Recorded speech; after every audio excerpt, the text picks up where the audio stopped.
They thought she was insane.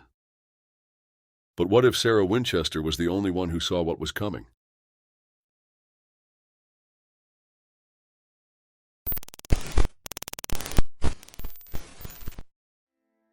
They whispered that the Winchester house was cursed, a labyrinth of endless corridors and stairways leading nowhere. Sarah Winchester, widow of the rifle magnate, built room after room, driven by guilt and grief.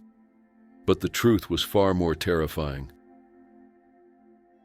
Sarah wasn't fleeing from the spirits of those slain by Winchester rifles. The ghosts that haunted her were not echoes of the past, but specters of the future, victims of wars yet to come, casualties of weapons that hadn't been invented but would be born from the legacy of her husband's creation. Night after night, Sarah heard their cries, distant yet deafening. Visions of scorched earth and shattered cities filled her mind. Desperate to break the cycle, she expanded the mansion relentlessly, embedding symbols and hidden pathways meant to fracture time itself. Every door, every corridor was a message, a warning to a distant future that teetered on the brink of destruction.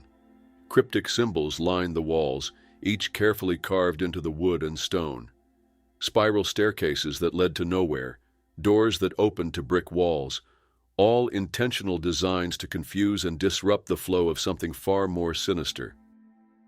But Sarah was not alone in her house. Lurking in the shadows of unfinished rooms was something far more sinister, a formless, ancient entity from a future soaked in blood.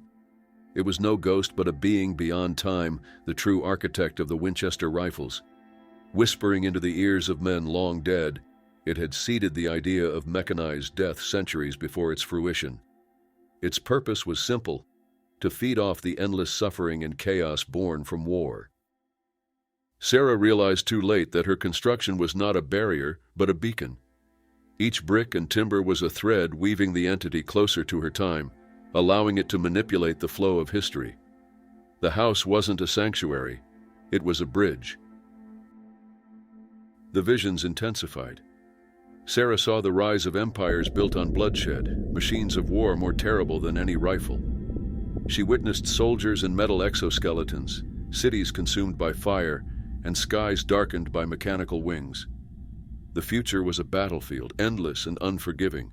Yet in the heart of that chaos she sensed the same presence, the entity, feeding, growing stronger. In desperation, Sarah sought guidance from mediums and occult scholars. She filled the mansion with seance rooms, mirrors positioned to trap spirits, and intricate labyrinths meant to confound any unwelcome force. But the entity was beyond such tricks. It was not bound by spirit or flesh. It was the very concept of destruction given form. One night, the walls of the mansion seemed to pulse, as if breathing. Sarah wandered its halls, candle in hand, following whispers that seemed to echo from the walls themselves. They spoke of inevitability, of cycles that could not be broken. She understood then that this force had been with humanity since its inception, nudging every innovation toward violence. Sarah's frantic construction became more erratic. Hidden chambers, impossible angles, and rooms designed to fold back onto themselves. She hoped to create a paradox, a space where even this being could not exist. But each addition seemed only to strengthen the mansion's pull on the entity. The house groaned under the weight of its own paradoxes. And as the final nail was hammered, Sarah felt the chilling breath of something ancient crawling through the walls, a force that had already won. It was here, not fully formed but present, a shadow that would soon step into the light. Her warnings, carved into the very structure, would be dismissed as the ramblings of a grieving widow. Historians would walk these halls and marvel at their oddity, never grasping their true purpose. The future she tried to prevent was inevitable. But in the stillness of the house, the walls still breathe, and they whisper of wars yet to come.